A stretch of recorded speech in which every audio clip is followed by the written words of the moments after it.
Potato. இதை நல்லா வேக வச்சு உரிச்சு இப்படி எடுத்துக்கணும்.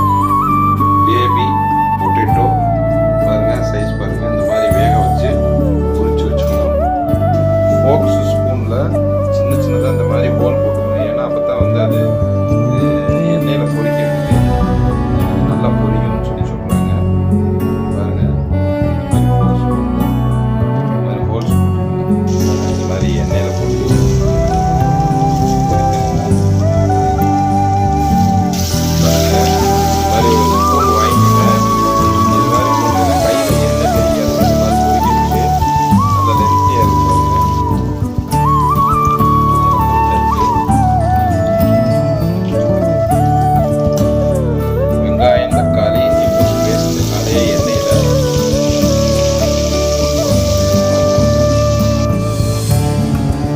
நல்லா அப்படி கொதிக்க விடணும்.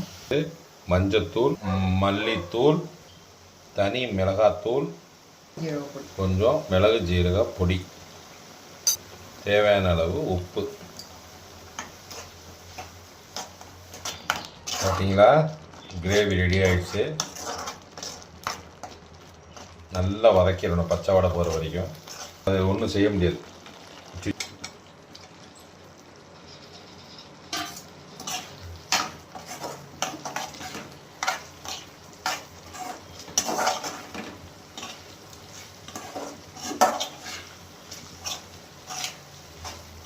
பேபி பொட்டேட்டோ மசியல் ரெடி.